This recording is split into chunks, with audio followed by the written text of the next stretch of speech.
welcome to the Normal Hyperbolic Podcast. We're here to talk anime, video games, and movies. I am your host, X, also known as Young Morgan Freeman. And with me, as always, is my co-host, Kid Luis. What's up? What's up? It's your boy, Kid Luis. Welcome back. Welcome back. If you guys just got done listening to our last episode on Pokemon, aka, what was it? Pokemonsters? Pocket Monsters. Pocket Monsters. Pocket Monsters. Pocket Monsters.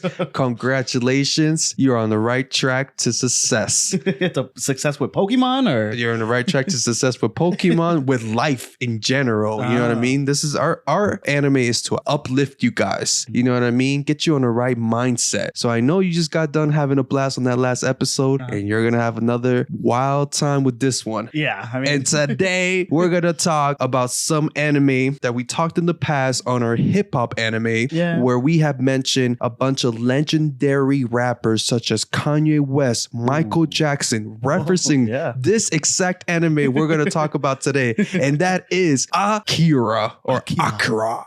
They say Akira in the movie, but I've heard it a bunch of different ways. Yeah, so that's the anime we're going to talk about. X, go ahead, bro. Let me not take you off course, man. Let me not take you off course. Go ahead. Do you think? So also in this episode, we're going to be talking about a Solo Leveling documentary that's being produced. Oh, yeah. Some aftermath of Pokemon Day. Tekken hit a milestone recently. Yes, they did. I've been seeing they're like blowing up all over my Instagram feed. Yeah, and Naruto has a live action movie coming out. I know. so get ready for that. Okay, go ahead. All right, so I'm ready to jump into this. Go ahead. At the top of the video, if you're watching this on YouTube, leave us a like.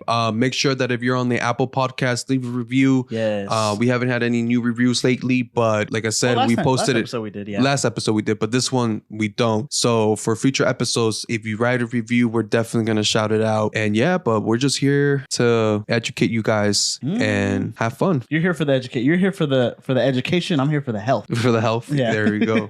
And what better to put it together inside a little capsule? Oh, very nice. I'll swallow the goddamn capsule, bro. Okay. So I can't. Is that part of the movie? I don't know. It's a line from the movie. All right. So sorry, man. First, in the realm of anime, Solo Leveling. Yes. So they're getting a documentary. Crunchyroll revealed at an IGN Fan Fest that they are producing a 2-episode documentary for the writer and the late artist of the manhwa that is Solo Leveling. Yes. So I saw the trailer for it. That you sent me. So I saw the trailer for it. What do you think? It's crazy how big this anime is getting. Right. Like how crazy it is blowing up. What I can't fathom is that this anime has been out like for a while now. And the fact that it got animated, that is even blowing up even bigger. You know, and I feel like not a lot of people read mangas.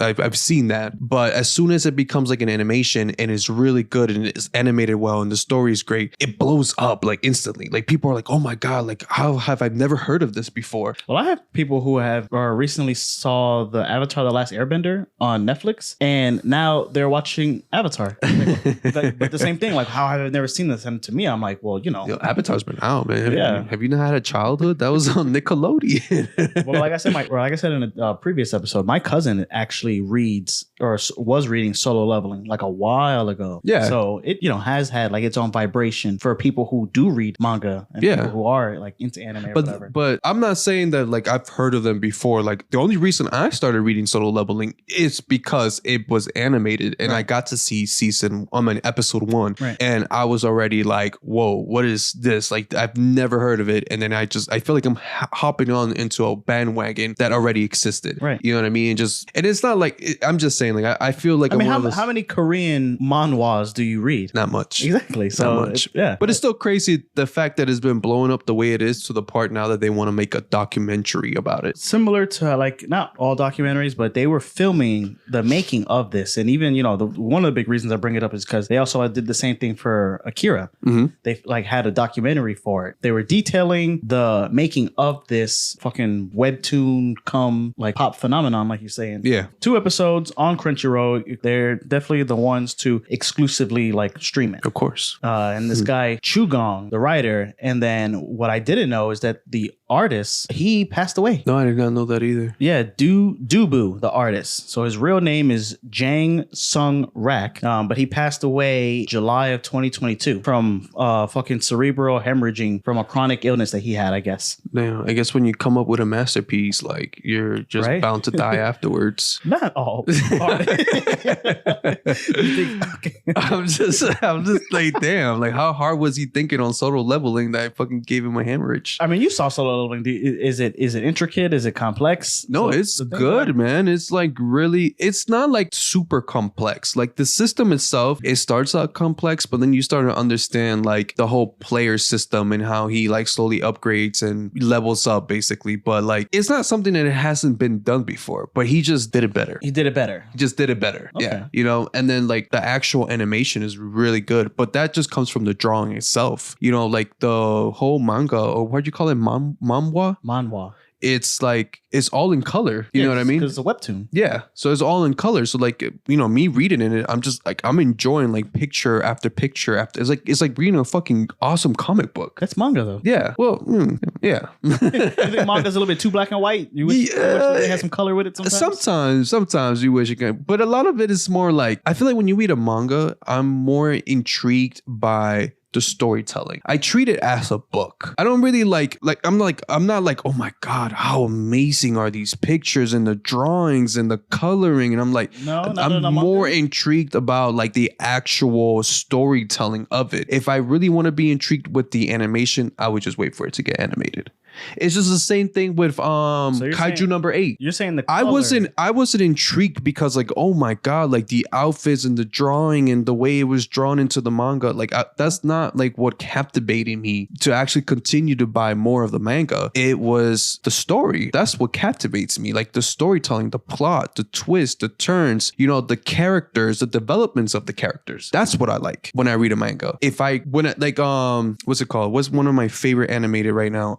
Jujutsu Kaisen season 2. I like the story, but goddamn, the animation is what captivated me. So you wouldn't read the manga for Jujutsu Kaisen because... No, I'll still read it. Like I like the story, but it's the animation that captivated me. It wasn't so much the storytelling, it was just the way it was drawn out, the way the fight scenes looked, the hand-to-hand combat, the way they were destroying the cities, and it felt like they were giving so much details to the little things that you don't really pay attention, which is usually like the background of like the building falling apart, and you can see like little pieces of the building just like, and the glass shattering and stuff like that. That's what captivated me. But when you read a manga, you're not really looking at the pictures like, oh my God, is that glass in the back shattering? Like how did they capture that? Into a drawing. I do. You do that? Yeah. Oh, well, I like don't. to That's what I'm saying. I don't. Still images. Like I like to, because they can still have that like details of what's going on in the background. And it's like, you know, you have to fill in the blanks yourself, like from panel to panel. No, of course. But still, to me, is like,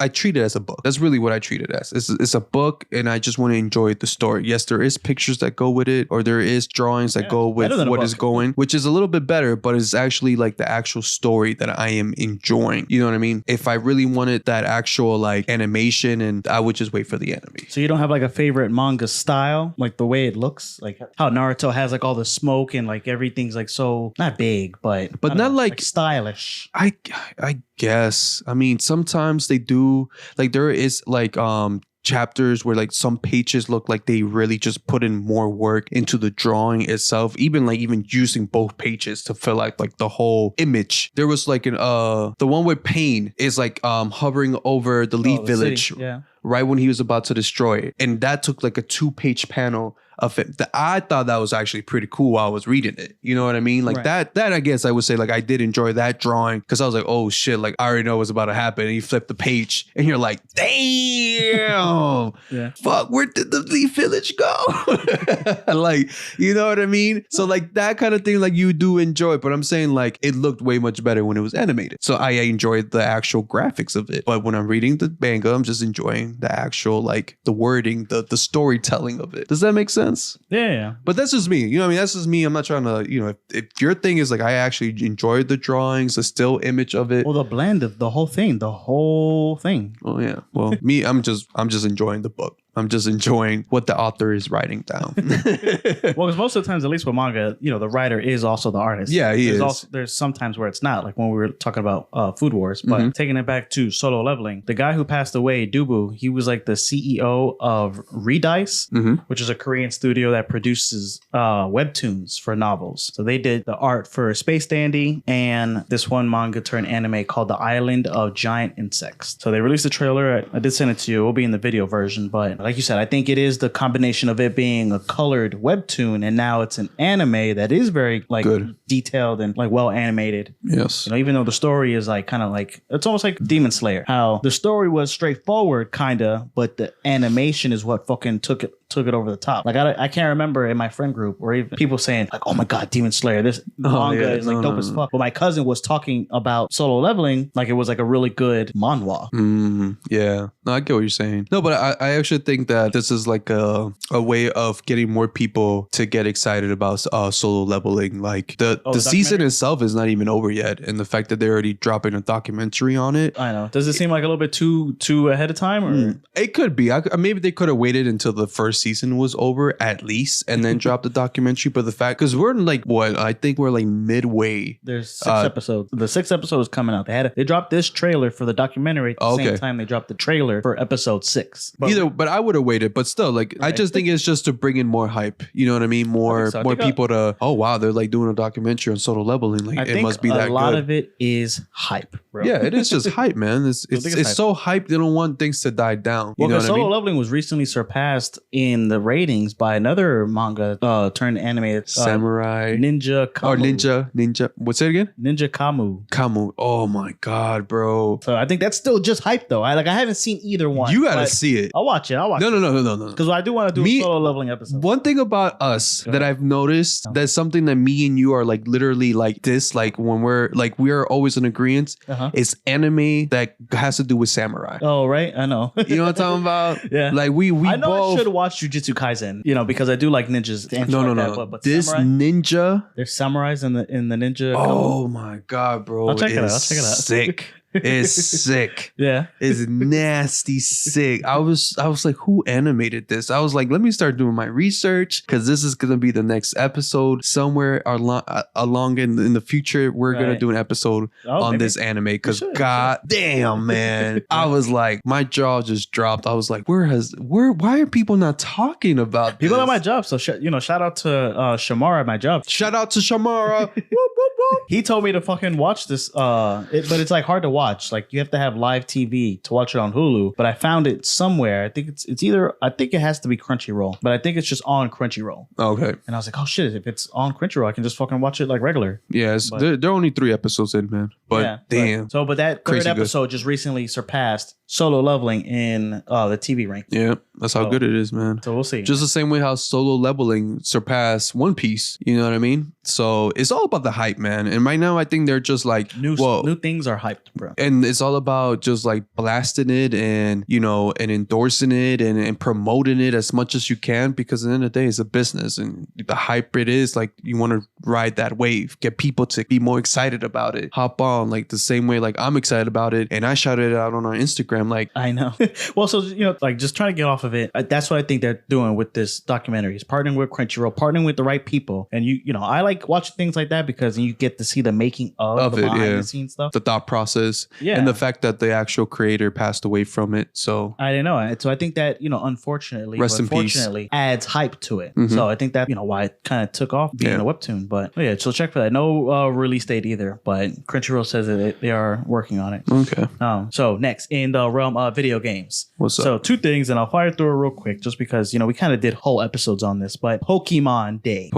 What did they announce? So they announced a bunch of shit, and shout out to our earlier episode with Snail. Yeah, definitely check us out. Check that last episode out. She was almost on top of it, like verbatim. So what they announced is a bunch of shit, like a bunch of stuff for like the mobile games and games that they already have patches and skins and updates and anniversaries. But the big announcement was Pokemon Legends Z ZA. We were talking about it in the episode or whatever, but Pokemon Legends, it's a Pokemon game that plays like a Zelda, like Breath of the Wild. So you can catch Pokemon like out in the wild, out in the wild, but like really out in the wild. Yeah, I hear what no I'm saying. longer on a grid, or it's like yeah, I know what you're talking about. I think we talked about this in a past episode where I said that it dropped like that, and there was a bunch of glitches in the game. No, like, not that game. A different game. Sword and Shield and this new one, Violet and Scarlet. Sword and Shield. Those are the ones that had the glitches, but Legends Arceus was really, really nice. They're doing another one in the same the same style, but it's called ZA. Okay. So it is in the X and Y, the Kalos region. So I remember in the episode you said that was like your favorite of the regions or whatever, but they're going back to it, and then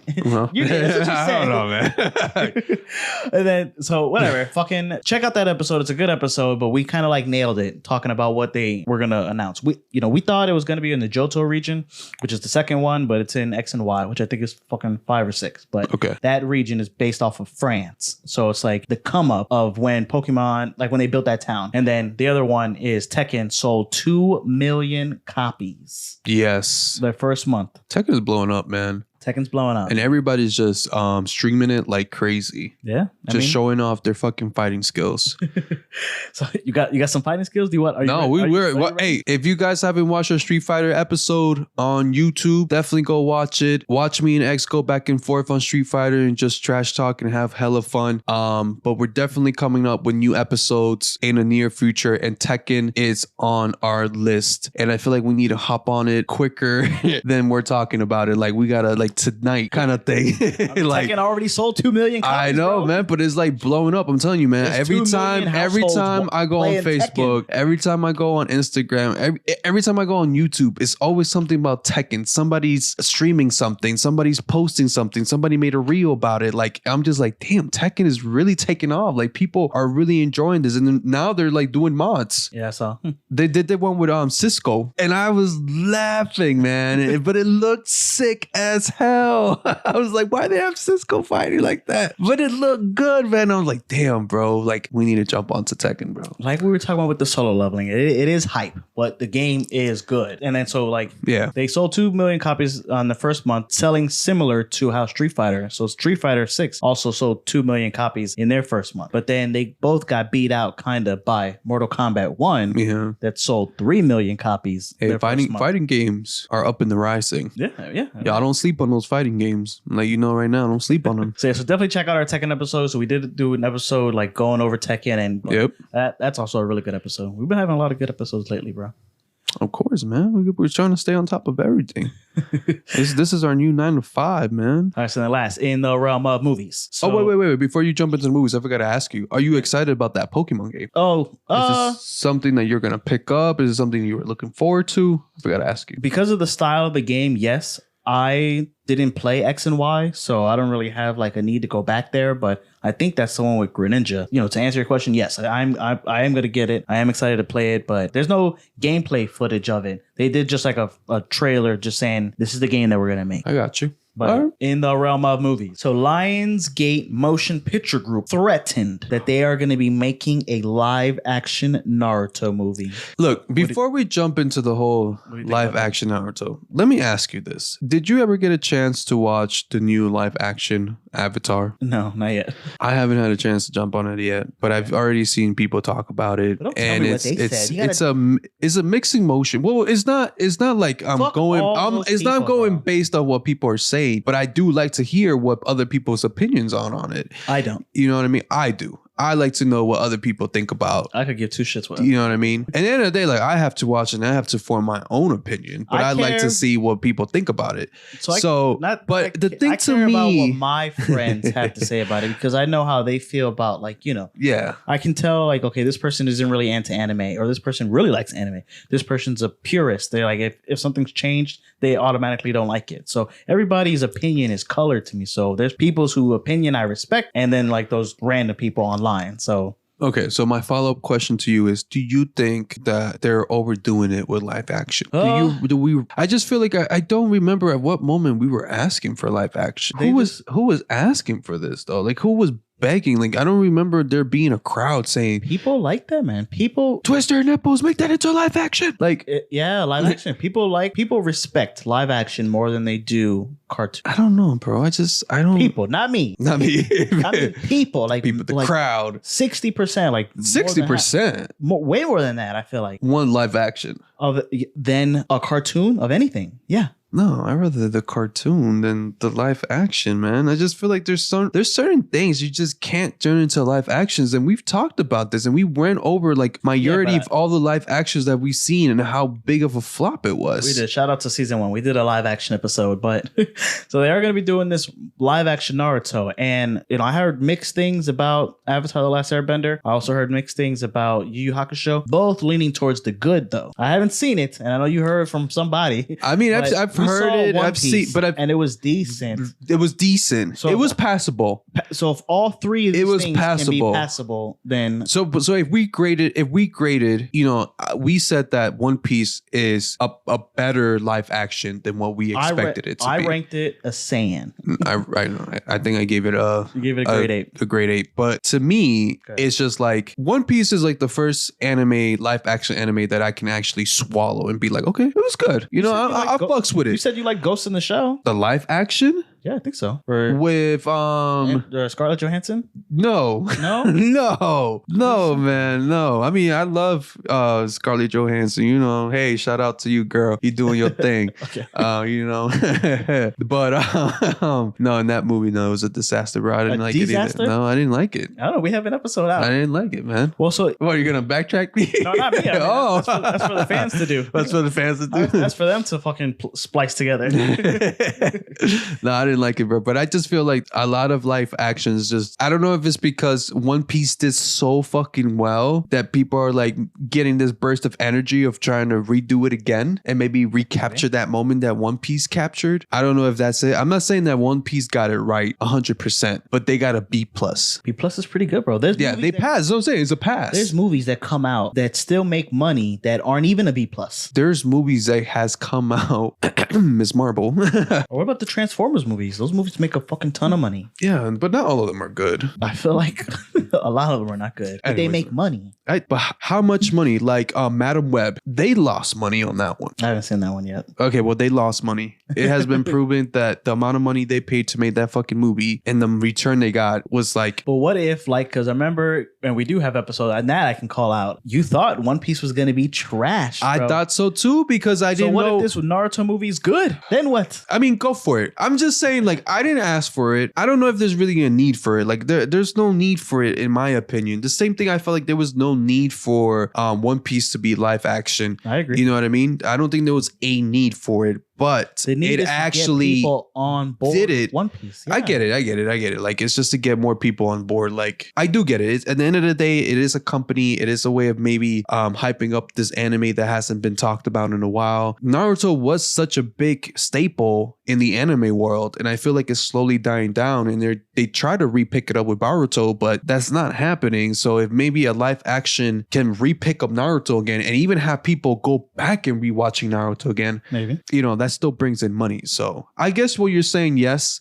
it's not something that I asked for. I don't know if how many people were asking for this. What do you ask for? I ask for good anime. I just want to watch good anime. I just want to lay back. It's a comfort thing for me now. Right. When I just watch a good quality anime, and it's like to the point where it's like so fucking good, it gives me goosebumps. Like, I'm just like, whoa, like Ninja Kamu. That anime was fucking fire, bro. And check it out. If it's coming out, it's coming out. I hope the best for it. Like, I don't want to be a hater at the end of the day. Like, I hope the best for it. Not two live actions in a row, bro. I'm not. I mean, I'm not like, I'm not trying to boo it from the crowd. Like, boo. Like, if it happens, it happens. If it works out, great. You know, great for us, great for the anime lovers, great for everybody. Like, that's awesome. It worked out. People are eager to watch it. It's really good. Maybe they'll get a B-. I don't know. but it's still passing, so it'll be passable.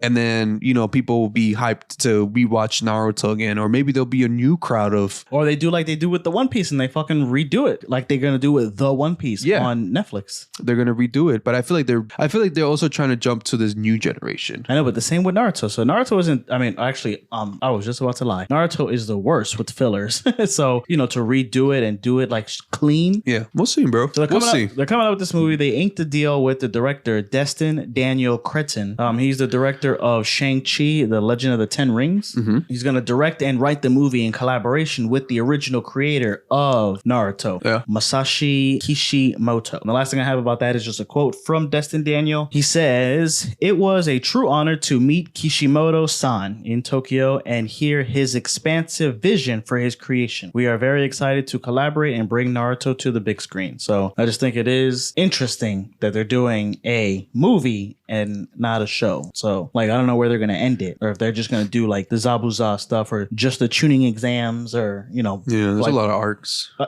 or they're going to shorten it up and try to like squeeze a lot. You can squeeze it into a show like they did with One Piece, 8 episodes, 10 episodes, but like to do it in a 2-hour movie? No, but they're saying they're doing a show, right? They're doing a movie, live action. They're doing the movie. The director of Shang-Chi, The Ten Rings, is going to do this movie. We'll see, man.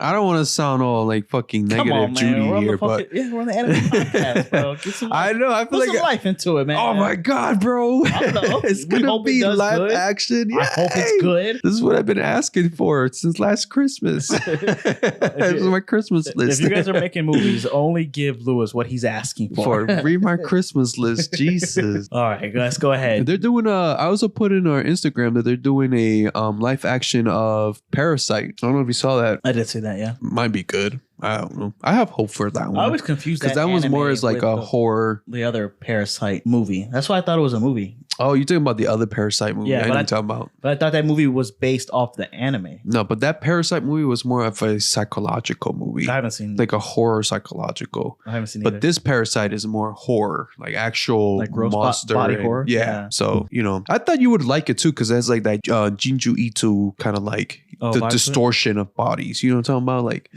So shout out to our Junji Ito episode. Damn, we're shouting out many episodes on this episode. I try not to, and I try to be a little bit tighter too. Shout out to season 1. Shout out to the OGs in those seasons. Shout out to younger Lewis. Yeah, you can see we made it. Season 2, brother. You can see Lewis age in all the videos. Right, man. The beer, it gets bigger, smaller, thicker. You see Xavier shave off the beard, grow it back up. Mustache, no mustache. Goatee, no goatee. I had to shave for this episode. All right, so let's go ahead and get into the meat and potatoes, bro. Meat and potatoes. Time to grub. Time to eat. Get my fork. Get my spoons. Akira. Akira. It's a 1988 cyberpunk anime movie written and directed by Katsuhiro Otomo.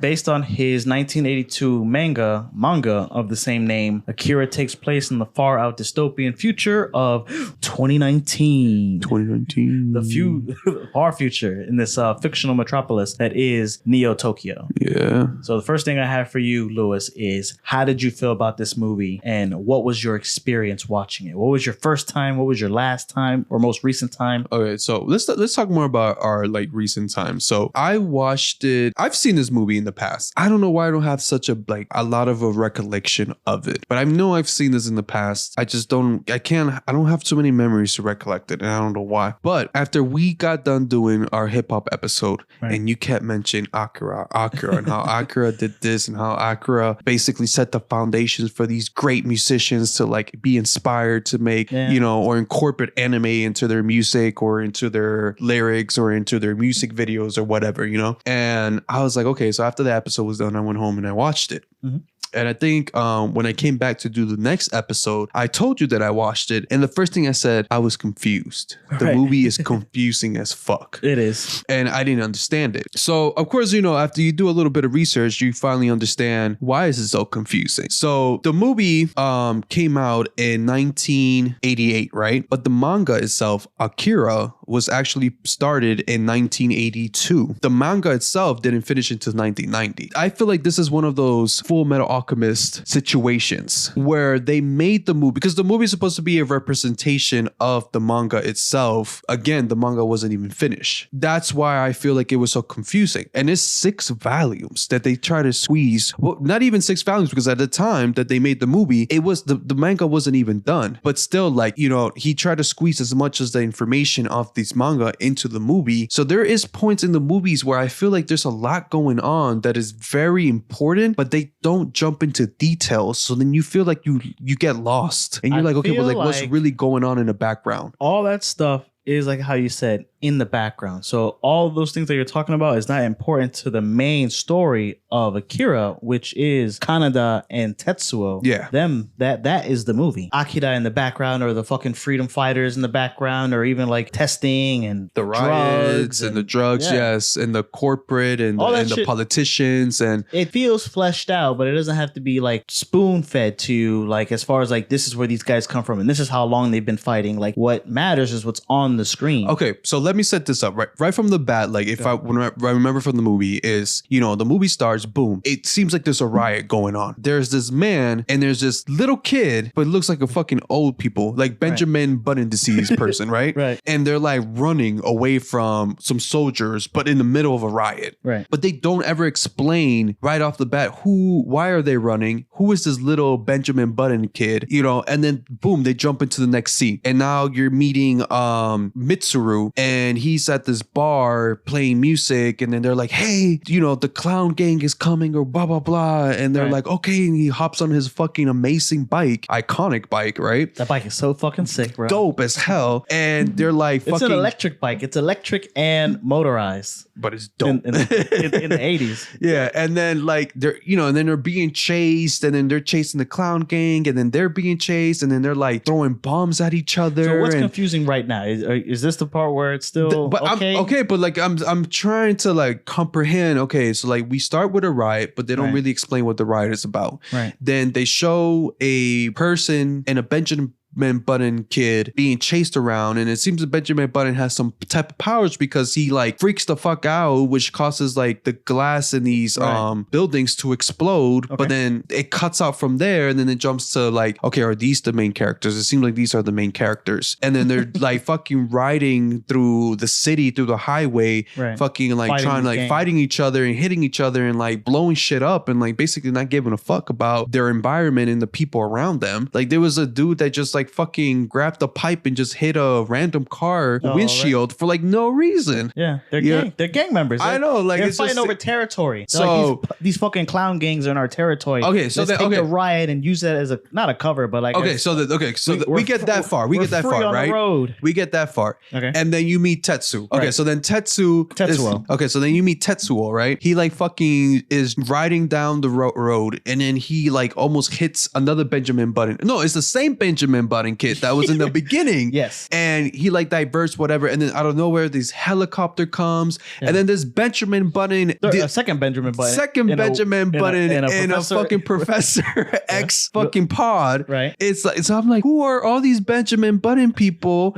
And like, and then next thing you know, they're like kidnapping everybody and Tetsuo, and they're like, Tetsuo is like, oh, he's special, we need to take him with us. And he's just hurt at the time, you know. But I'm like, why is he special? Like nobody really explains it. Like if you don't know, like you just fucking confused all the time. You're like, they're not explaining shit. So shit just happening. Okay. But the only thing that I do give it is like the animation, bro. That was capturing. Like even though I was confused as fuck, I was still enjoying like the actual animation. Like I was blown. The confusion away. I didn't read the manga. It didn't intrigue you. It didn't like hold your attention because you wanted to figure it out. I wanted to figure out what the hell was going on, but I feel like there was even things that even at the end of the movie I was still confused about because they didn't give it the time or to explore the other things that were happening in the background. Which when I do my research, then I find out later that in the actual manga they go into details about like what you're saying, like about the politicians, about about why the riots was going on, about the gangs and the clown, like the clown dude or the clown leader of that gang. He's like a legit staple to the manga. Like he's been explored. He comes back and forth. Like it's not just like a one-time thing and then you don't see that gang anymore. You only see them in the beginning of the movie and then that's it. Well, because then it is to jumpstart the movie. They know each other. They know each other by name. That's the clown gang. But so that's what I'm trying to say. Like there is like a history there. But there is a history. But I don't need to know who stepped on whose shoes first and whose territories and who. I just see that they're fighting and that's where the movie takes place. I know, but like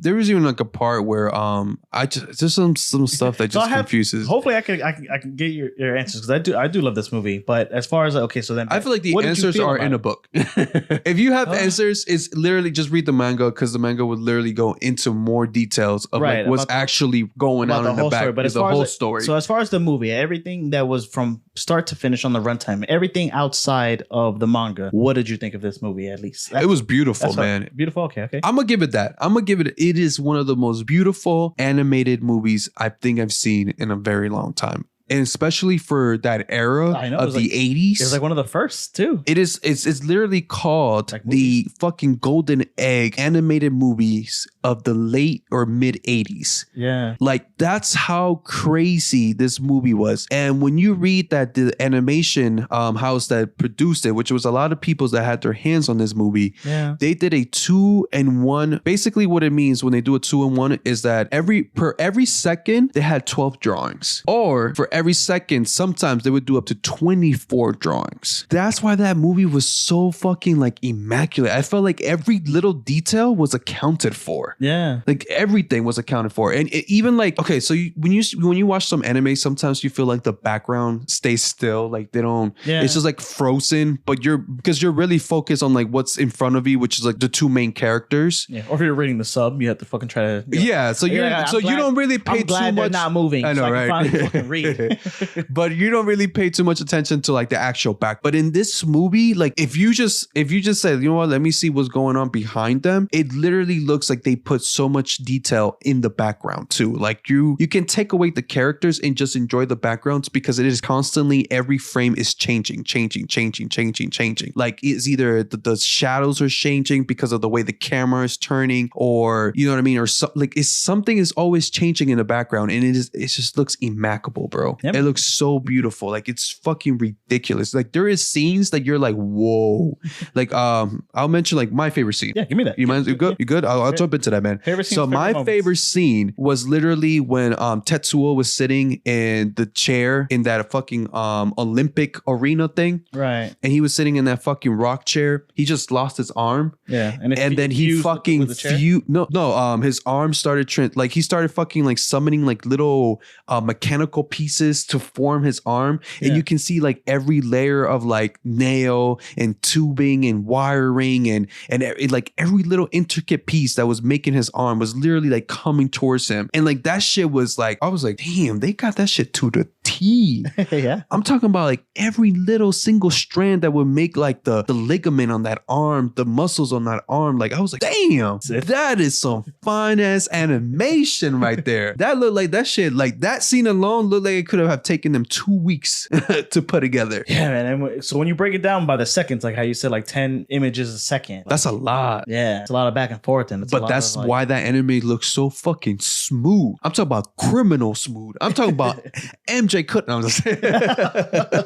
Well, so the guy who the writer or like the creator of the manga, he was the one who actually storyboarded the whole movie, which usually doesn't happen. Like I think that's a big reason why it just looks so nice and every shot is so purposeful, because like in a manga, you only have so many panels that you can use to do the story. So every shot and I watched it recently with my girl. Was she confused? So okay. I just want to know if it's just me or is it like am I really on the fact that it is a little bit confusing? So here's my experience experience with it. So I did see it growing up and I did love it. And I saw it and I was confused the first time. But you know, a lot of stuff, even when I'm young, I'm just like, even with like Spirited Away. Like Spirited Away is not very straightforward, but it is complex and like, oh, what is this? What is that? You know, you just think it's ghosts and magic. I mean, there is certain things in Spirited Away that they don't really like explain all the way. Right, but they don't need to because that's not really part of the story itself. Right. But you understand the story because they do explain it. I just feel like in the world of Akira, it is so complex. Well, what's not to understand that this nigga gets because no, he dies on the highway and then he gets powers and then he doesn't know how to control these powers and then he fucking turns evil. That's not what I'm saying. That's I feel the story. That's the main story. Okay. So look, there is the main story, but then I feel like sometimes in the movie there are scenes where they jump into something that is not the main story, like give you a glimpse of something else that you're like, okay, so there's something else. Like when Mitsuru meets Kei, you know, and then you seem like Kei is like some type of like government or secret agent or something like that. Like a freedom fighter or something. Like something's going, but they don't explain it. They don't go into details and you get confused. You're like, okay, so then what is Kei's mission? Like what's her purpose in this? And you don't understand it because they don't go. Not at the beginning, but they tell you once they get to it. All you need to know is that she is a freedom fighter and that what is this guy's name? Canada has a crush on her. And that's what fucking pulls them together towards the story. I don't know, man. I just feel like there's a lot of things going on in the background. I like it when it's not overly explained because then the roller coaster can just keep going. As far as like this movie, I think that I do enjoy the way that they introduce all the information, but I will not cap and say that it is very like explained. Okay, but okay, so this is the way I'm trying to explain it to you. Okay. So imagine they make Attack on Titan into a movie. Same vibe as Akira, right? Where their main focus is Armin, Eren, Mikasa. Right. The whole movie, they're just focused on those three main characters. Right. That's it. Nobody else. Like you don't get Levi. Right. You'll see them. Maybe they divert a little bit into Levi. Maybe they divert a little bit into another character or into this character, just a little bit. But then they bring it back to just those three main characters. Yeah. But you know, if you read the manga, that Levi plays a critical role in this. You know what I mean? Without him, this and this wouldn't have happened. I think it would work, bro. I think it would work. But it would be confusing because you would feel like, okay, I feel like they were trying to go into something with this character and then they just jump right back to the three main characters. But they're not. The director of this movie is not trying to showcase his resistance story in this movie. They're not trying to get into the whole details of what Akira is and the whole spirit energy and everybody. But they wouldn't be able to, bro. That the value, the amount of information that this book has is ridiculous. So let's talk about the manga. So we can just go ahead and go for it. So it was written by the guy Ultimo, bi-weekly, serialized in Young Magazine from, like you said, 82, end of 82, December to June of 1990. Yeah. So the manga went for 8 years before it could like finish. Do you think the manga is better than the movie? Yes. You think? Yes. Tell me. So the manga is way much better than the movie in the sense of like all the information is there for you. Whatever information you couldn't pull out of the movie that you were like, oh, that wasn't explained all the way or that needed more explanation. It's in the book. The book I feel like he actually goes into details with these characters. There's characters in the movie that were presented for like 30 seconds. Right. You jump into the book, they have like a whole backstory that actually plays to the world of Akira, right? So that's what I'm saying. And not just that, like the way, so there's like in the manga, they're just the same thing. It reminds me just the same thing as Pain when Pain destroys the Leaf Village. There's literally a panel to panel of when Akira destroys Tokyo, and the whole book is literally this huge bomb. You flip the page, it's a panel of like buildings crumbling, and you can actually, and there's no words, it's just pictures, but you can feel like, you know, like if you're there, like the atmosphere of. They have big moments in the movie though. Yeah, they do. No, they do. But I'm saying like there's just like that was an example of like things that I liked that was in the book. But also the other things is like we get to know more about Kei. We get to know more about the freedom fighters and like what their real objective is, and how, you know, we get to know more about the fucking corruptions of the politicians and how they're trying to like, you know what I mean? We get to understand more of those characters than we do in the movie. Because I feel like in the movie, like I'm always just focused on those two main characters, and that is Tetsuo and his friend. Yeah. Those are like the two more the two people that we're like really focused on here. So I do agree that you do get more story in the manga, and for that reason, I think it is better. Yes. Like, it's a lot to read. Yeah, but you get the full story. We get the full story. So, but how do you... Okay, then. So then trying to take it back to the movie. How do you feel about the movie, though? I love the movie, bro. Like, I love the movie for what it is. Like, I just feel like if you're... The music is fucking bomb, bro. Like, everything about Akira was fucking on spot. Like, the budget that they had for this movie, it was actually bigger. Because we had talked about this in a Studio Ghibli movie. Yeah. Studio Ghibli made a movie called Nezuka of the... What's it called? Nausicaa of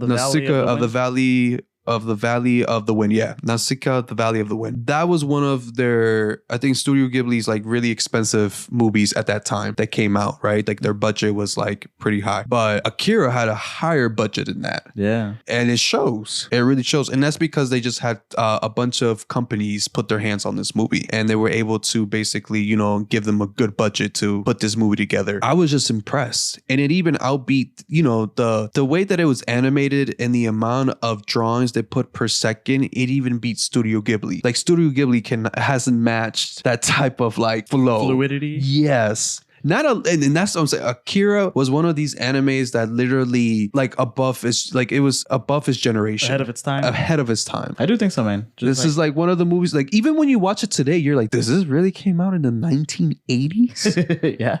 Holy shit. Well, that's just a reflection of like, if you give people the time and the money, they can make something amazing. So they made something amazing. If you're trying to cut corners, then you're going to fucking... You'll see it. You'll see it. For sure you'll see it. But I'm just saying, it's just crazy to me. You know what I mean? The fact that they were able to make such a beautiful movie like this, especially in it blows me away the fact that I want to show this to somebody and be like, what year do you think this movie came out? And they'll probably be like, oh, I don't know, like early 2000s, maybe late 2000s. Because it still has that vibe of like, it's a more older movie. I mean, it's animated, yeah. When you said, nah, this is like 1980s, you're like, nah, bro. Disney couldn't compare. Disney's little tramp. There's movies back there, bro. Have you seen Ninja Scrolls? Yeah, Ninja Scrolls was dope too. That came around the same time, and that's fucking fluid. It was fluid, but not as fluid as Akira, bro. No, Akira's the top. It's top. I feel like it will always be top, man. So here's my experience. Go for it, man. I watched this movie recently, and I had to watch it twice. So I tried to get my girl to watch it, and you know she's not into anime, so we watched it dubbed. Mm-hmm. I almost fucking went like clinically insane trying to watch this movie in English. Like, was it bad? It was so watered down, and it's like it's the same movie, and it's like good to look at, but it was just so cringy, and I was like piercing me, and I was just like, damn, man. And you're actually I feel like you're that type of person that would lean towards that. Dub instead of sub. We talked about it in our sub and dub episode. I think it all depends on the purpose. So for something like this, something is not, you know, just because it's serious, but because I'm trying to be so invested in it, you have to watch it subbed.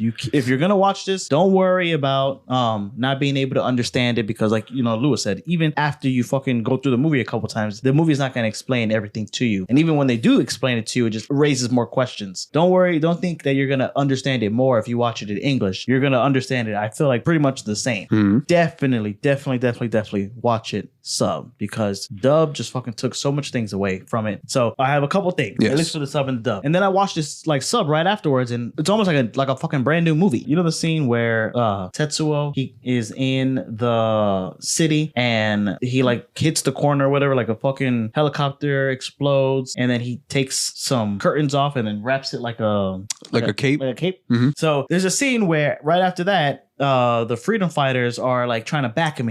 They think that he's Akira, and they're like, oh, Akira. So this guy gets on top of the fucking Toyota or whatever, and he's like, that's not Akira. And they push him, and the guy, he's like, no, that is Akira. So in English, or in like the dub, he says, long live Lord Akira. Lord Akira. So, you know, fine or whatever. But in Japanese, what he says is Akira sama banzai. And I'm like, wow, that is way much better than Lord. Then long live Lord Akira. And it's just lines like that. And a lot of this movie is like Tetsuo and Kaneda yelling at each other. Mm-hmm. So that is just easier to hear once it is in that language, and then you can read it, because like sometimes they are meaning like wait or hold on, but it in like short curt words is a lot more impactful than how you have to spell it out in English. Yeah. So, and there's also a lot of good nanis in this movie. So, like a lot of nani, nanda. So, after you watch this movie in sub, if you're not a fucking manga person or an anime person, you'll know why nani is such like a popular word. Yeah. Because they use it a lot, but there's like such a myriad of like ways you can use that word, and it just sounds like so nice. I feel like you say that all the time sometimes, bro. That nani. Because it's true. Like, what is that? What are you talking about? What do you mean? Those are like 3 different ways, but then in Japanese, all they say is nani. Yeah. But it's like the way that they say it. And so for the dubbing, they did this thing called pre-scoring. There's this thing called Akira Production Report. They have it on Netflix, or not Netflix, YouTube. It's broken up in 2 parts, 25 minutes each, but it's a documentary detailing, like how you said, how many fucking pictures they had to do per second of making this anime. Yeah. They record the dialogue before they even animate it. Then they do the dialogue, then they animate around the dialogue. So this way it's more authentic. Yeah. So that's another reason why I think you should watch it in Japanese, because No, I watched it in Japanese. So no, but like, you know, yeah, for the people. for the people. There's also a scene where it's at the end, Kaneda approaches Tetsuo, like after he fucking takes care of like everything. Tetsuo, they're like being petty with each other, Kaneda and Tetsuo, and like the inflection in what they're saying to each other, you can tell that they're being petty, like 2 friends, even though something fucking crazy happened where the military just tried to fucking kill Tetsuo, and he had to, you know, use all his power to brush it off. So where he's like, you know, Kaneda comes in, he's like, yo, you having some trouble? He's like, yeah, I was, but you know, I kind of took care of it. If you were here, you'd be able to see how cool I was. With his red cape. Yeah, and then Kaneda's like, oh, I thought you were gonna fucking, you know, you had me worried. I thought you were gonna be here crying like a little baby. And he's like, so then you can hear Tetsuo like get fucking irritated, and you can just hear that in his inflection. It's just so fucking dope. Yeah. But there's 2 moments in the movie that explain what's going on. So there's a moment where Kai explains Akira to Kaneda when they both get arrested or whatever. Yeah. They're like, oh, Akira's like energy. Like Tetsuo is a fucking Jedi, is what it is. You know, the energy lives in everybody. But it's called Akira. Like it's the Force. No, Akira is the guy. He's the fucking 4th kid. He just had like Anakin Skywalker. He just had like this natural ability that the other kids had, but it was just like super powerful. Yeah. So, but they kept fucking testing it on him, and he kept getting stronger and stronger and stronger. And then they had to like not kill him, but basically he fucking died, and then they try to preserve him in those capsules. Yes. So then that's the spirit energy that was drawing Tetsuo to Akira. It's just like this whole thing or whatever. But so Kei explains that to Kaneda, like that's what Akira is. Okay. He's just raw energy or whatever. He's life energy. We all have life energy in us because we all have life. So like, we all have Akira inside of us. yeah, that's basically what the fucking thing is about. It's that everybody, but then once you have that power, they weren't able to control the power. Yeah. So that's why it was such like a big deal. And then even the general explains it to Tetsuo once he opens up the box. He's like, that's Akira. You think Akira's like, I thought like watching it for the first time, I thought he was going to be like frozen in there, because they were talking about how like, you know, the temperatures were down. That's what in the manga. Right. You know, is an actual body. Yeah. And the movie itself, it's like body parts that they had recovered from when he exploded, or like when he self-destructed. But yeah, I also thought when I watched the movie that it was like they had him and I frozen don't even know what he there. wanted to do. Like, I don't know if he was gonna fucking kill him or team up with him, but he's like, that's fucking, so like that's Akira. Are you happy now? Right? It's a bunch of fucking pastry dishes, little body parts, like little brainstem and an ear. There's like just random shit in there, frozen. But yeah, that's true. Like, so who's your favorite character? I mean, are you team Tetsuo or team Kaneda? I think Tetsuo, he had some like problems, bro. He had problems? He had problems. Like he had a little brother complex. Yeah. He kept getting sunned by Kaneda. Like he wanted to be the top dog. I don't even know if he wanted to be the top dog. He always looked like he wanted to be the top dog. There was even like a part where he like stole Mitsuru's motorcycle, and he was like, oh, I know how to drive it, and then he was like, no, like only I know how to drive it, like because you gotta rev it some type of way in order to switch gears. You gotta be at a certain RPM or something like that. If not, and then when Tetsuo took it, like he wasn't like shifting it, and then the bike just like stole on him. He's like, what the fuck is going on? And then that's when the cloud was like, oh, they there he is, blah, blah, blah. And then that's when they got him and his girl. Right. And the beauty about it too is like in the 80s, the animation or the anime was like, there was like no fucking boundaries. Like That's a good part. there was no like, yeah, like there's like right now there's like I feel like lines. anime doesn't really have There is boundaries now in the sense think of so? like what can we really push out there. on a movie. No, just in general, like what we can really push out there. Like, because at the end of the day, like you want an anime to be kind of like PG-13 where other kids can see it.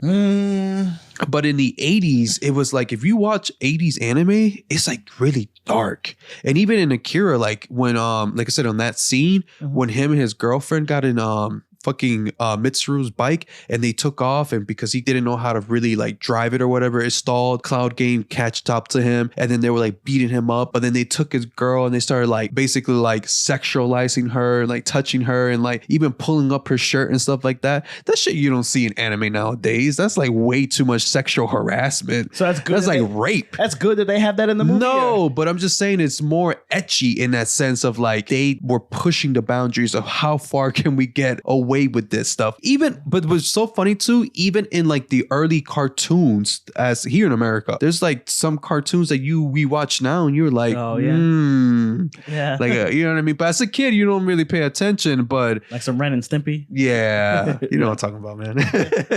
There's a bunch of scenes. But in the 80s, it was like that. Like they were just pushing the boundaries of animation and how far and how dark and how, you know. So are you anti Tetsuo or what are you saying? No, I'm not, bro. I love all the characters there. I don't have like. Are you Team Kaneda or Team Tetsuo? And it's Kaneda, not Mitsuru. His name is Mitsuru Kanata. It's like Tetsuo Shima. That's his full name. Yeah. But it's Kaneda and Tetsuo. That's what. No, I'm saying Shima, man. Why? They don't know. Nobody calls him Shima. Oh, I just want to respect the man. Okay, go ahead. So are you Team him or Team? Which one? Shima or Ketsu? Mitsuru, man. I like Mitsuru. I don't. It's easy for me to say it. So you're Team, and I'm saying it right. Mitsuru. I like Tetsuo, bro. When you put on that red cape, you look like a boss. Like, you look like, you know, you're like, yo. He's got the powers. Yeah, I got the powers now. You know what I mean? I'm like, you know what it reminds me of? What's that movie that like represented Superman if he was dark? Brightburn. It kind of reminded me of that. Yeah. Like going evil. Like, this is where I decide to be evil. Yeah.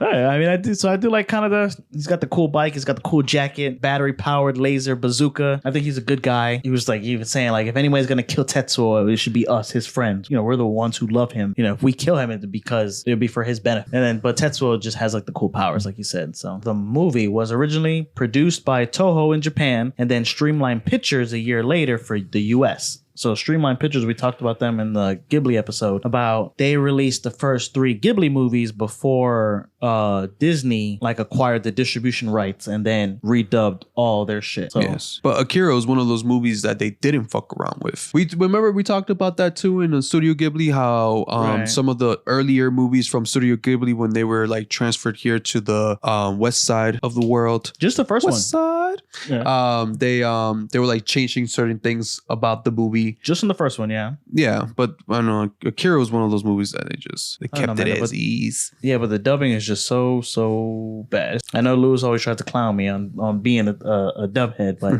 this one, don't shortcut it. Don't watch in the background, luxuriate in it. And that's another thing. So when we were watching it, like they hold a lot of the shots. Like there is a lot of sweeping shots about like the city or a building crumbling or, you know, when fucking Tetsuo takes out of the ground, like there's fucking crumbles and hoses like swinging and like smoke. Yes, bro. It's just it looks beautiful, man. Yeah, it's nice. It's beautiful, man. It's like what the world would look like. Like if I ripped out a piece of fucking concrete, like you'll see like fucking tubings coming out too, like the sewer lines coming out and stuff like that. Yeah. Like I don't know, man. That shit was beautiful. It is a very beautiful anime, and I give it that. And for it being an 80s anime, it was a staple. And I feel like Akira is one of those animes that sometimes when I think about anime, people think of anime being childish, like it's a kid thing. But a lot of people don't know that anime is an adult thing. It's an adult show. Just like like any, it's like cartoons. There's adult cartoons. There's The Simpsons, just like you have SpongeBob. You know, like it depends. There's a myriad of fucking genres that it can come into. So I think yes, on that here in the West, yeah. But even in the West, when it came out, it was like fucking popping. Oh, it was bro. Think about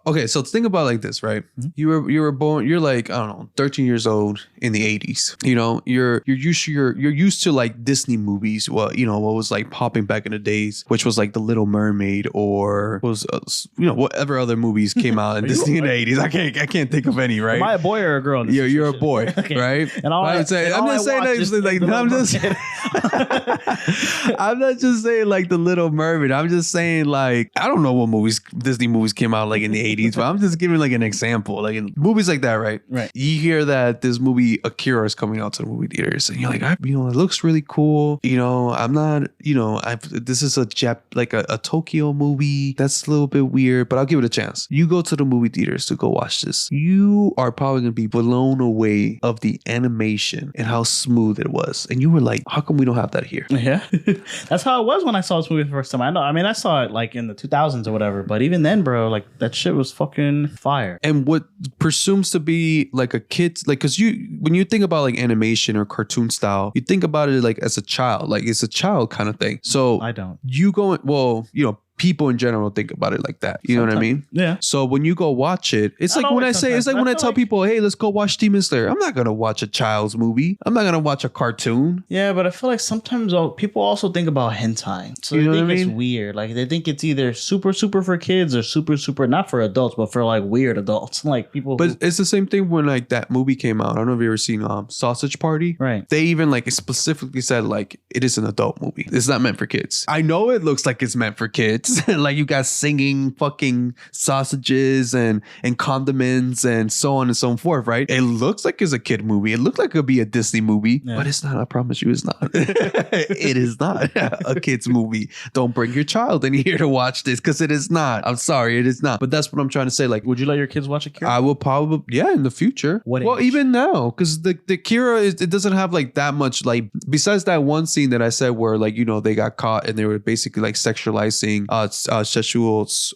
girlfriend. That would be like a scene that I'd be like, hey. But what about all the killing and like somebody gets fucking gunned to death in the that's streets? True. They do get gunned to death. And there's that same guy shoots 2 dogs earlier. That's true, man. Well, do you see this? You paying attention to the small details. I wasn't even paying attention to all of that. You weren't watching a movie, bro. I was just trying to understand what the fuck is going on. And here's Xavier like, didn't you see that character just shoot 2 dogs in the background? It's like in the first 10 minutes of the movie. But it's brutal though, but it's beautiful. So you'd still let them watch it or?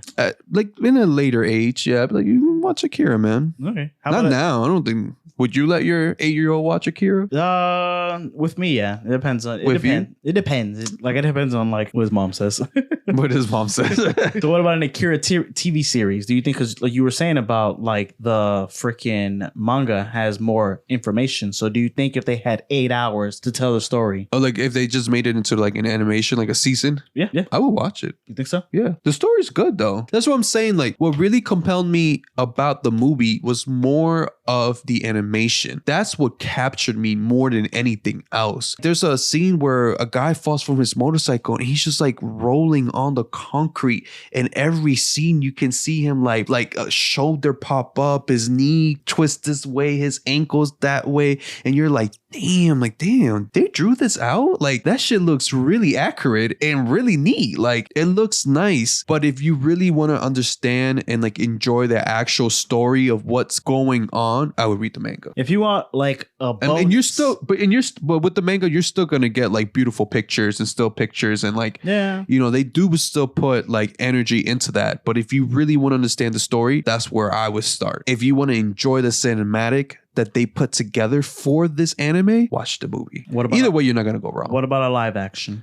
Man, you know what? I'm tired. I'm tired of talking about live action. Can we move on from that? I don't want to talk about it no more. Okay, so I'm just tired, man. The thing that I have about that is there's a live action. There's a live action movie being threatened by Taika Waititi, the guy who directed Thor Ragnarok. He also did like Jojo Rabbit or whatever. He did a couple movies, but Taika Waititi. So he says his movie will go further than the actual original original movie and draw more inspiration from the books. Okay. So his live action movie is going to be mostly in the manga. It's not just going to end with Tetsuo turning into a baby and then exploding or imploding.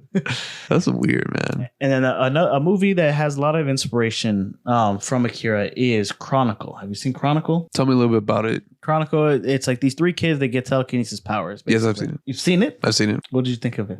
It's cool. Is it like they like record themselves, right? With the powers, and then like one of them specifically ends up like really pushing himself to like do more with his power. Like, I can bend this, I can fly now. Like, that's kind of like, there's no freedom fighters into that, but that's what you're more interested in, the freedom fighter stuff or the telekinesis. But that's the thing. They focus on the telekinesis stuff on the movie. Like, they focus on the telekinesis. They focus a little bit about these Benjamin Button kids. But this movie Chronicle doesn't have Benjamin Button kids. They just focus on like them developing their powers and how one goes rogue. You know what I mean? That's like, if I remember, that movie is old, so I haven't seen it like Chronicle. Yeah. No, but I'm saying Akira, that's at least what's on the screen. Yeah. That's what the movie's about. But that's what I'm saying. Like, the movie focuses on these main characters, these 2 main characters, and then a little bit about, the telekinesis, a little bit about Akira. But then you see like they're trying to tell you more, but they don't get to the point because they just don't have the time to tell you the rest. Like, I feel like there's so much going on in the background that you're just like, why is there always shooting? Why is there always riots going on? Like, you know what I mean? Like, what is really going on in this world of Akira besides the telekinesis and what's, like the main thing? Like, when you jump onto the book, to the manga itself, and you start reading, there is like way much more information. Whatever questions that you might have from the movie is literally answered in the manga. All right. Did you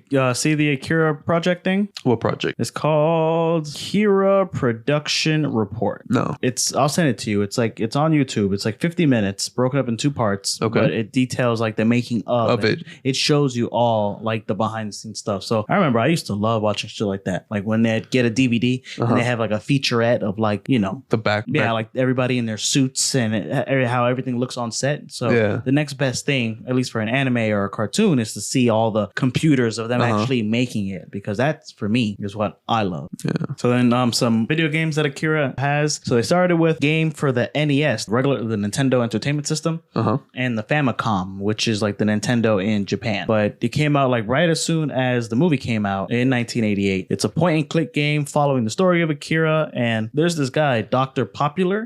He's on Twitter, but he also has like a website where he just has like shots of the game. So all these games are unreleased as well. They didn't like actually put these games out. You have to like fucking, emulate it, or somebody got passed around. It looks pretty cool. I have the images. Yeah, I saw them. It looks dope. So then there's also in 94, there was a British made game. This one is actually like a fucking side scroller for the Commodore Amiga CD32. So that one looks fucking dope. Super cool. He starts off with the bike level as Kaneda, or whatever you kept calling him, Mishimi.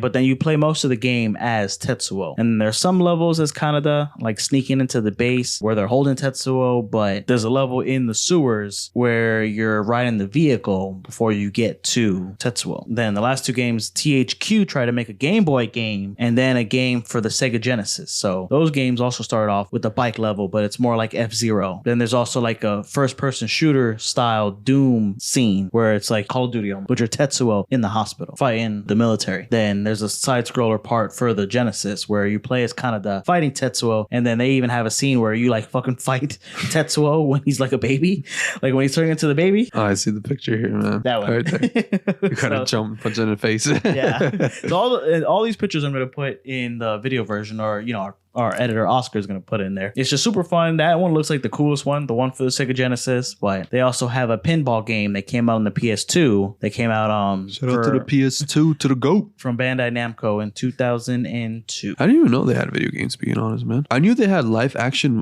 shows too for Akira, but I never watched it. So overall thoughts about Akira? It's a GOAT of an anime, man. I think it's a staple. I feel like it's not talked about enough. You don't think? I think everybody everybody talks about this anime. Yeah, why not? What do you mean? Well, like, not to say they don't talk about it enough. Like, it's not something that everybody should talk about all the time, but it's a movie. It came out and it's done. I know. Even the manga's done. I know. I'm just saying, like it being a staple. Like, I feel like it's a staple. It's not mentioned as much as it used to be. Like, it's not like, I don't hear people talk about it like that. You know what I mean? I don't know. Like, in a sense of like, it's not. We're talking about it. Well, we're talking about it because we talked about it in the past because we brought it up and we want to give him some more recognition. So why not? And we already know it's a fucking amazing. I don't know, man. I love it. Love it. I love it. So that's the recommendation. That's a norm recommendation right there. Akira. Definitely watch it. Definitely watch it. You'll be confused. You're going to be confused. And like I said, there's 2 moments where they do explain it, but even then, you're still going to be a little confused. Subbed. Don't watch it dub. You heard it here. Xavier said it. You know, this guy's usually pretty good about watching things in dub and be like, oh, I like dub. You know, sometimes they get the right voice actors and it sounds good. It depends on how you want to enjoy it. But I feel like for how serious this anime movie is, definitely watch it subbed. And they just did so much, prep with doing the voices first. So definitely you get the emotion and you get like the ups and downs, and it's just so great. No, definitely watch it dub. I just don't see the need in watching it sub. Like the other day we went. You don't think that maybe you would have understood it a little bit easier if it was dub? No, man. Just let me watch it the way I like to watch it, man. So that's what my girl's approach was. She didn't want to watch it sub because she thinks that she wouldn't understand it as much because she has to read it. Yeah, what's wrong with reading? Sometimes things go by so quick, and then if you miss something, then you miss the fucking explanation. We talked about this, bro. We talked about not unlocking your Sharingan eye. If you can't unlock it, that's not my fault, man. That's not my fault, man. It ain't my fault you don't have the Onisha blood in your veins. That's not my fault. So let's go ahead and get to the next segment of the show, bro. So what you're reading, what you're watching, what you're playing. So Kid Luis, what you playing, what you watching, bro? Oh, he's skipping the reading? Nah, go ahead. Damn, man. Damn. What you reading? What you gaming? What you watching? I'm not reading anything right now.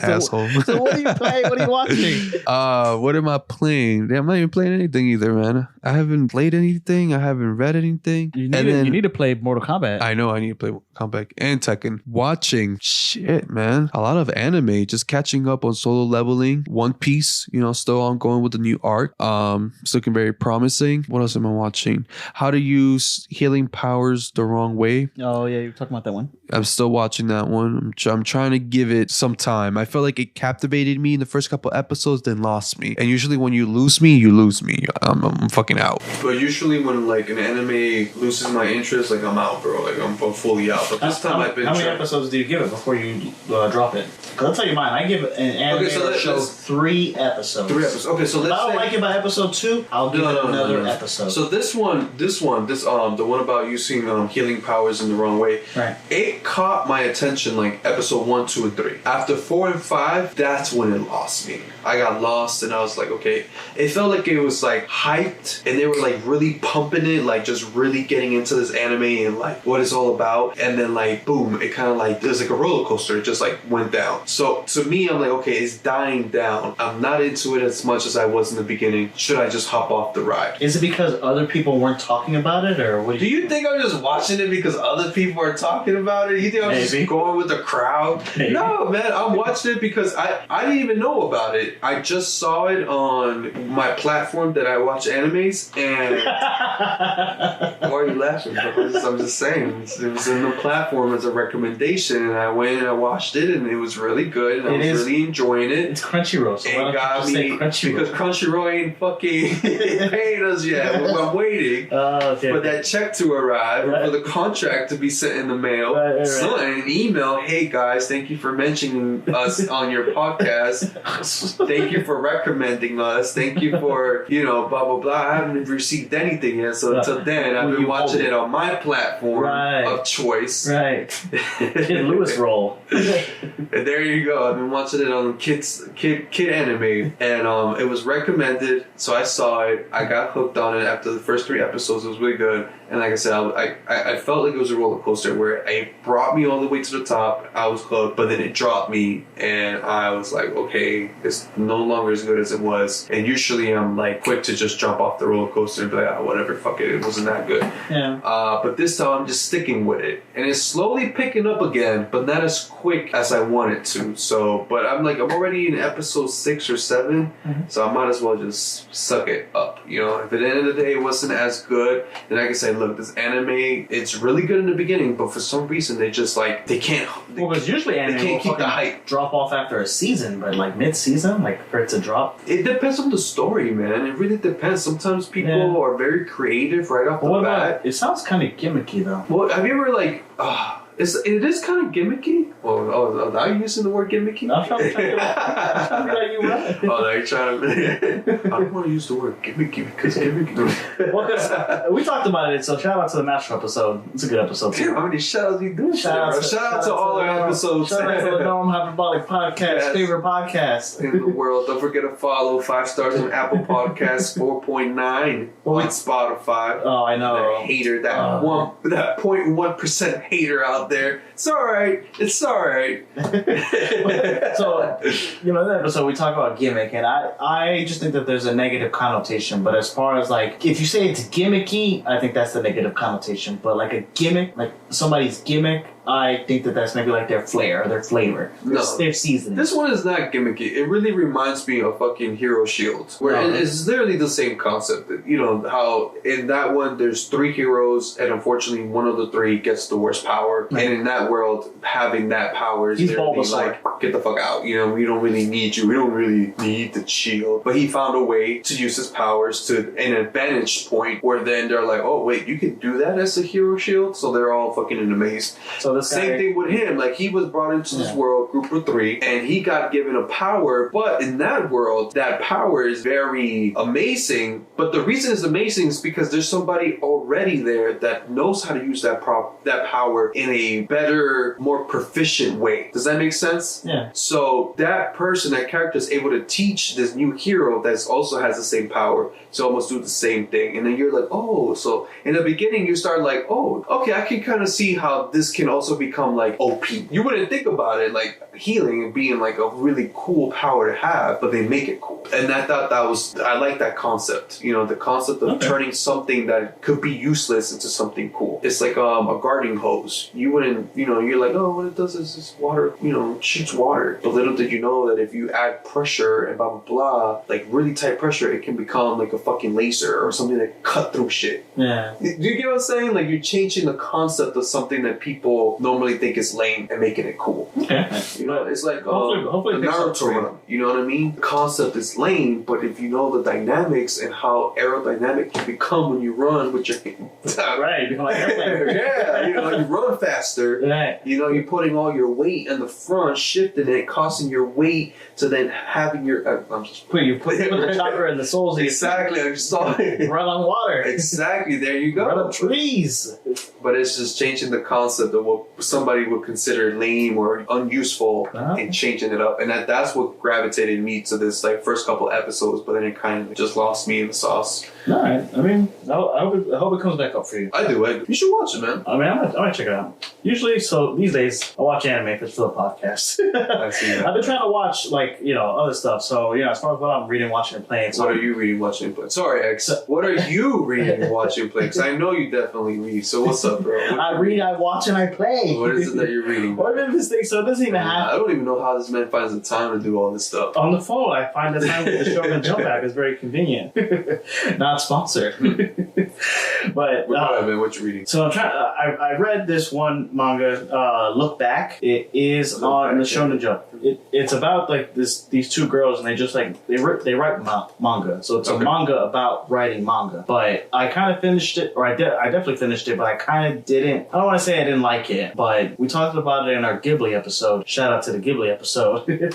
Shout out. I don't like things that are just sad. I don't like things that are sad just for the sake of being sad. Okay, yeah. And this one kind of was just sad at the end. It was just sad. And I was like, okay. But looking back on it, it does have a lot of nice shots and a lot of good, fucking cute moments. Mm-hmm. But I don't know, the way it kind of ended, I was kind of let down. The reason I was reading it to begin with is because they were making a movie off of it. And then playing, so I was trying to play Pokemon Legends Arceus, because we were talking about it. And in the episode, I mentioned that I never finished it. So definitely with this new one coming out, I'm trying to play it just so I can get back into it, because I was like, damn, I really do like Pokemon. That episode, I wasn't prepared to talk so passionately about Pokemon.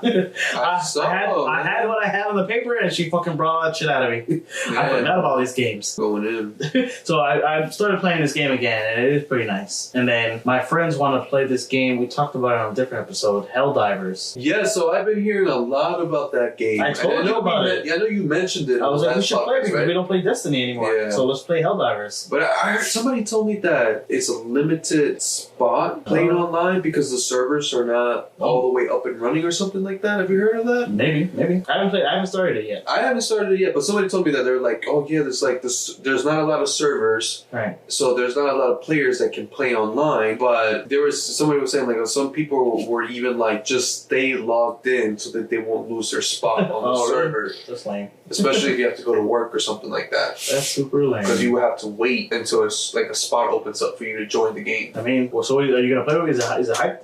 Are you playing? Playing? No, I'm down to play, bro. I'm down to play. I haven't been playing anything, so I'm definitely down to play. Yeah, let's do it, man. Helldivers. You get on a team of 4, so it looks cool, man. It looks really dope. And the way like people were talking about it, like it was like really good, and the shooting, yeah, it looked really good. So I haven't started yet. I just saw the trailer that they had on that PlayStation trailer, but it looked like my style of game, and it's a cooperative game. So yes, it's very cooperative and sci-fi. So if we're not playing Destiny, we should be playing Helldivers. And I said in the episode, I was like, if that game is fucking $40, I'll get it, and it was $40. Because I wasn't gonna pay fucking $60. We've been buying video games, but it's $40 for the games, but there is a bunch of DLCs like skins, and extra weapons, that's fine. I'm not gonna different other things. I mean, you can grind for it. That was the beauty of it that I like. Is like you can still grind for that stuff. Like it's not like you have to go out of your way and pay for it. I mean, you do give up your personal time to get this loot or these skins that you're looking for. Personal time playing the video game. Yeah, but like some people don't want to spend 10 hours grinding so that they can unlock something when they can just straight up pay $3 for it. Nah. But that's how they get you, bro. That's how they get you. Every game is. That's how they get you, bro. If I'm playing a game, I will unlock the shit by not accident, but just by playing the game. Like I'm not gonna play a game just to unlock something. There's some people that are just like, damn, that skin looks really dope. Okay, well the game is giving you 2 options. You can either pay $2.99 for it and get it right now, get the satisfaction of getting it right now, instant satisfaction, or you can literally waste 10 hours of your time grinding through these missions. Right. Well, it's a waste. At the end of the day, you're not gonna recover those 10 hours back, are you? All time is a waste. Exactly. Everything is a waste. I know. So. But I'm saying, but at the end of the day, but this game gives you that option. You can either grind for the stuff that you want, or you can just buy it. It depends. It depends on how soon I want it. But I mean, at least it gives you that option. Because some people don't like to spend more money than they don't. I don't need to. You know what I mean? Yeah. So that's something that maybe I dislike about Fortnite is that you don't have that option to grind to get loot or some skins. Yeah, because you can get the battle pass and that helps you get V-Bucks sooner. But then even then, there's no real way to earn V-Bucks in game. Not really. That's true. But so that's the game I'm gonna try to play tomorrow. I have I told you, I peer pressured one of my friends into getting Street Fighter 6, so we're gonna play some Street Fighter 6 tomorrow. I thought it was today, and I was getting nervous. I was like, oh shit, I'm going to double book. And then I do want to play Tekken 7 with Oscar. So the guy who edits the videos. We played Tekken fucking for 3 hours one day, when we first got it, and then never again. So I want to get our money's worth off of it. Yeah. So depending on if I think it's good enough, then we can fucking get us all. Me, you, Oscar, Fred, get a tournament going. Come on, man. How fucking dope would that be? We just gotta set it up, man. Yeah. We got the stuff. We just gotta set it up. That's all it is. Last watching. So just watching. What are you watching, man? What are you watching? So I'm watching Fire Force. I'm getting through that. Super excited about. Oh, what do you think about it? You like it? I like it. You like it? I like it a lot. It goes deep, man. Yeah. And it's not that it starts off deep, but it starts off. No, it doesn't start off deep. It starts off saying hey, just so you know, something else is going on. Yeah. No, and it's flashy. It's nice. Oh, it's super flashy, man. Like the fire. Yeah. Because they all have different ways of manipulating fire. Right. And I know it's Generation 1 and Generation 2 or something like that. Yeah. It's been such a long time since I watched Fire Force, but it's dope, man. It's good. It's dope. And everybody has their own way of using their fire. So I think that's pretty cool. Yeah, there's people who even not that they don't use fire, but they don't have powers, but they're able to use their weapons to fucking manipulate fire. Yeah. It's nice. It's super nice. Some people can create fire out of thin air. Other people can't create fire, but they can manipulate fire that is already there. So it's it's cool, bro. I like it. I like the concept, and then the concept of are you a Generation 1 or are you right? It's generations that they call it. Yeah. Yeah, so I think that's dope, man. And then like the things are happening in the background, like, you know, I'm just like, there's more. I like when it's complex sometimes, man, because it keeps you on your toes. Would you read it? Would I read it? Yeah. All right, well, so why do you think I don't read? You have this thing with like, would you read it? Is it something that you will pick up? I'm talking about because you just said that you like the story. If you like a story, you'll read it. Yeah, if it's worth it, yeah. Versus like if you like the way it looks, you'll watch the it. anime. Yeah, we'll watch it. That's all, man. Because it's hard. Okay. So look, I know you are the type of person to read it online, right? Online, or what do you said on the Shonen Jump? Yeah, the Shonen Jump app. So you're that type of person to read. I personally like to have the hard copies on hand, and I think me and you talked about this. Like something about me, like I'd rather go and get the book, but sometimes it's hard for me to go to Books a Million or Barnes and Noble and just be like, I'm gonna scroll through their catalog of anime and just pick up a book, because like if I pick up a book and they say I don't like it, you know what I mean? I already bought it.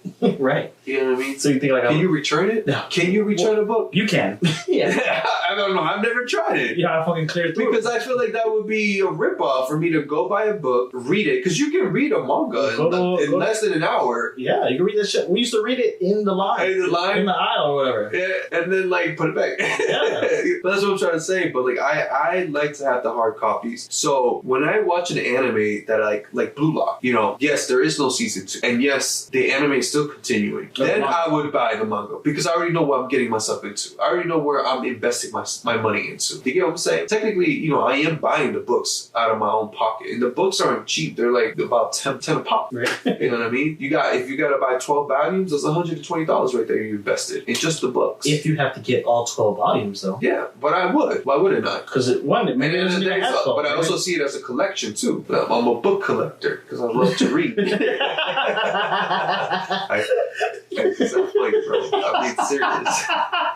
You laugh a little too hard, man. Shut the fuck up. Oh, my God. I'm just saying, man. So to me, it's an investment. So for me to actually go and buy the books, I have to feel invested. Like, I was worried about Kaiju number 8 because there was a recommended book to me right there on the spot. Like, because I didn't know what to get when I went to, because I wanted to start reading something new. I just didn't know what to get. Damn, shout out to that episode. So that guy, the guy put me on. He was like, "Yo, okay, Kaiju number 8." And I was like, "All right," and I liked it, and I invested, and I bought 7 of those motherfucking books. That's $70 invested. Right. $70 I could have put to a pair of new shoes or something. So you don't read anything online, like as for like, I don't even mean like Facebook, but I mean like, what is it about on your phone reading that you? I like to have the physical copy, man. Like I've tried it before in the past to read manga on my. I try to read AOT, right? You know, online, and it just I don't know. It just doesn't. I like having the book in my hand. Like something about having it physically in my hand, and I can feel the pages turn, and not just a slide, a swipe, or whatever. It just feels more satisfying, man. Yeah, I guess I get where you come from, for sure. That's just me. It's the same thing. Like you can read comic books online. Yeah. But something about having like the actual comic book in your hand, flipping the pages, and then you feel like you're collecting it. It's a collectible. You know what I mean? It's just there. Physical copy. Nah, for sure. So I'll do it like that. I'll read it online first, and then if I like it, then I will buy the physical to reread or to have the collection. But as far as like the story, I just read it online, bro. I read it on my fucking phone. Yeah, but I like read it. I bring the manga book when I go to work. Like on my break, I pull out the book, and people ask me, "Oh, what is that?" I'm like, "Oh, yeah, this is Kaiju number 8. Yeah. You heard of it? No, this looks cool. You get it. You know, I got volume 1 in my book. If you want to read it real quick, you can't be like that with your phone. Oh, let me. Well, maybe you can. I can. Like, well, you got a phone. I can just send you the link, so and then you can read chapter 1. So you made the joke or whatever. Book, bro. You're like, when do I find the time to read? So I take allergy shots once a week on Tuesdays. So when they shoot me with the allergy shot, I have to sit in the office for 30 minutes afterwards to make sure I don't have a reaction. So once a week for 30 minutes, I am reading manga on my phone. So that's when I get to read. Just because, and it's the reason that I like it on my phone too is because I am on Instagram, I am on Facebook, I am am on Snapchat. I am fucking surfing the web on my phone. I'm taking a shit if I'm like waiting somewhere. I can see that too. I prefer to read manga than scroll aimlessly on TikTok. But I feel like I would get distracted. I feel like my phone is, at the end of the day, is a distraction. It is, but so even when I'm reading it on my phone, I might get like a text message, and then I might jump into that, and then I might get confused. Or Xavier just sent me a link for something I need to watch. I might watch that. Then I'm being pulled away from the manga. First, if I have the book there and then, I am reading it. I'm not worried about what's on my phone. If I'm really enjoying it, I'm like, fuck, what the fuck that is? I need to see what the next page is holding on.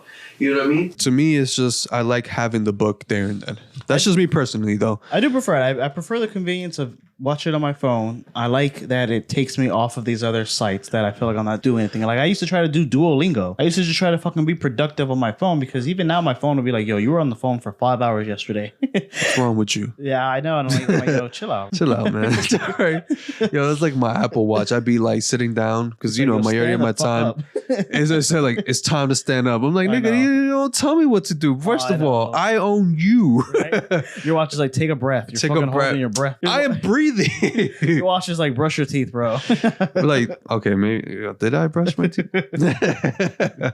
I'm just saying, like, that should be irritating me sometimes, man. When it says like, get up or try to fill the ring. I'm like, I ain't trying to do all this activity stuff, man. Yeah, I've been fine for the last 28 years. I'll be fine for the next 10 minutes, bro. More Apple Watch, more like house arrest monitor. But yeah, man, I just like the physical copy. It just makes me feel better to have it on hand. And at the end of the day, it's like, I also see it as a collectible. So, and again, if Shonen Jump wants to sponsor us, then I'll start reading it. Oh, okay. Well, I'll let you know when the check comes in. Well, I'm waiting, man. And then also I watched Love is Blind. Have you seen that? Yes. So I jumped in, you know, when my girl was watching. She watched like the last 2 episodes and I was like, yeah, go ahead, whatever. That shit is fucking, has some drama, bro. Yeah. Are you caught up? Or? Yes. That's me and my girl's show right there. Yeah. Love is Blind, man. We're like, I feel like we bond so good with this show. Like it's ridiculous. Yes, because as soon as you think Love is Blind, bro? To answer that question, yes and no. I will always be I think so you didn't answer it. Okay. I'm on the fence because from watching the show, I've seen people, you know, fall in love and actually like have a good marriage. And it's crazy because you're literally like, it's 1 month. I think the whole process is like 1 month and then you have to you either get married or you don't, right? And so the whole show is like Love is Blind. You're proposed to somebody after you communicated in the pods, right? And then you propose and then you see them after you propose, right? But then that's where all the fucking problems start. You think so? Yes. I've only seen like 2-3 episodes. So they see somebody and they're like, you're uglier than I thought you were going to be. Yes, bro. Yeah, because at the end of the day, appearance and physical, it's a factor to love. They fall in love in the pods the way they do because they're in love with the image that they are already putting in their head of what this person think of. They already have an image. Everybody does that. They have an image of like, okay, this person sounds like this. Oh, this person like, you know what I mean? Or when they start talking sexy in the pause, like, you know, blah, blah. Oh, what type of person? You start forming an image of that person. You start falling in love with that image. It's like catfishing in a way. You're falling in love with a person that you met online over the phone, and that might not be them, but they're showing you pictures, or you already forming like you already got an image of what that person is, and you're falling in love with their personalities. You're falling in love with what they're telling you. A big part of the show, though, is that's supposed to be to the benefit. Like, I only saw a couple episodes, but like the guy with the big arms. Yeah. So people think that he's like a meathead, and people when they see him, they're like, oh, he's dumb. He's a jackass. Probably he's probably not a womanizer, but probably like a big dumb oaf. But really, you know, he's like this kind, tender-hearted, like big guy. Yeah. And you wouldn't get that vibe from him if you saw him. But he falls in love with one of the girls or whatever because. But what if that's not your type though? If it's not physical still plays a part. And at the end of the day, I feel like it will always play a part because at the end of the day, even when they're in the pods, both of them are forming some type of image in their head of what this person might look like. And then once they form that picture in their head, they start associating that personality that they're actually physically getting like in the real world. And then they're putting an image of what this person might not look like or hopefully looks like with the personality that they know that they are. So when they finally meet up together, it's like a realization like, damn, was I close or was I far off in physically like what this person looked like? If they look better than how you thought they were looking. And then that's how I know they have a good relationship. Usually, I promise you, if you go back, because I think this is like what, season 6? Yeah. Okay. So usually if you go far back, every time there's a couple that you're like, damn, this person's gonna be disappointed. Damn. They don't last. They don't last. So my last question with that, before we end it, is, do you think, because a theory that I usually have is that, because me and you used to be a couple therapists, we used to talk about it back in my days. Yeah, we used to. Remember? We just dabble in this kind of conversations back in our days. So the player talks. I want to do a shoujo episode so bad. With the whole Love is Blind, right. I feel like they're just playing in one aspect of love, which is the emotional side. And that's about it. But you're missing the whole physical side of it. Because it's funny, if you really watch the show, you automatically know, like, if you can see the vibes, because it's the first time that they see each other. They like, one person is one in the room, the other person in the room, and then they like open these doors and they first see each other. And you can see the vibe of like, okay, like, look, when they're like surprised by the way their person looks, like they're up to their standard or or whatever they imagine equals to their standards or whatever. It's like, oh my God, hey, wow, you're so beautiful. Oh my God, like blah, blah, blah. And they're like kissing and hugging, and they're like, because you're like already physically attracted to them. Yeah. When they're not physically attracted to each other, it's awkward, bro. Awkward? You can feel the awkwardness. They're like, hey, oh, so usually the two questions like, so do you think I look the way you thought I was going to look? Yeah. Oh yeah. Like, you know what I mean? Like, they're fucking lying. Like, yeah. They don't, when they're physically attracted to each other, they don't even ask themselves that question, because automatically you're already reassuring it. Like, you're just like, you're beautiful. You're like, fuck, whoa, like, I'm lucky. Like, thank God she's exactly like what I would date or what I would go for. Right. Like, and on top of that, I'm already emotionally like linked to her because of what we experienced through the pods. Yeah. And now on top of that, I got the confirmation that she's physically a person that I would want to be with too. Bam. And they're usually the ones that end up getting married at the end. Of course, then you get into like their natural, because sometimes when you're in the pods, you flirt. You don't sleep together. You don't like. No, but like you flirt. You know what I mean? Yeah, but you flirt. You amp yourself up. You hype yourself up. The type of person you are, blah, blah, blah. Like, oh, this and that. Like, oh yeah, I'm usually pretty cool. I'm laid back and blah, blah, blah. Because you're flirting. You're trying to show, you're trying to represent the better of yourself. But in reality, like, when you live with a person day by day, their real true colors come out. And then that's also another aspect of like when they move in together for like the 2 weeks before they get married, and then they start to understand like, oh, so this is how this person really is. You know what I mean? There's a lot of aspects that plays into it, but I don't think Love is Blind. You don't think Love is Blind? Hell no. All right, that's what makes the show so entertaining. That's what makes the show so fucking entertaining, man. It's like once they meet and then they actually do the whole like living together, that's when you're like hooked. You're like, damn, what? He did that and he did this and he said that and he's a whole different person from the pods. You know what I mean? Because you want to be charming, man. The whole point is like you want to find somebody, so you have to like turn on your charm. But you're not charming 24/7. That's not you. Not me, man. I'm charming 24/7, bro. Man. Love is blind over here, if you hang out with Xavier, he be tripping sometimes. Yeah, come visit us. Come visit us. Come be a guest on the pod. Come be a guest. Oh yeah, if y'all want to be a guest on the pod, definitely hit us up, man. Hit us on the DM. Be like, hey, if you live in Florida, I know and you're a doctor, and we're looking for a doctor or a nurse. Well, not a nurse. We're looking for a doctor, ARNP or PA. You do a nurse. Nah, that's me. 2 nurses. This pod ain't big enough for the both of y'all. Nah, bro. But if you're an MD, DRPA, ARNP, NBCBK, G. I'm throwing fucking random.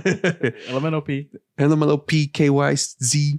If you're any of those lingos, let me know. But anyways, man, this was the podcast. I hope you guys like this episode. Thank you again for tuning in and listening to us on your favorite platform. Remember, we're on Apple, Spotify, Amazon. Oh, and we're on YouTube too. Our podcast is on YouTube. We just dropped a new episode on AOT on YouTube, so definitely watch that. Follow us on TikTok. We're always dropping new reels. And yeah, man, I appreciate everything you guys do for us. Thank you for continuing to tune in. Thank you for the normie fans that stay true to us and constantly listening to our podcast every time we drop one. So thank you very much. And like we say at the end of every episode, tune in next time for scenes from the next episode of the Hyperbolic Podcast, where Lewis and X duel in the world of Yu-Gi-Oh!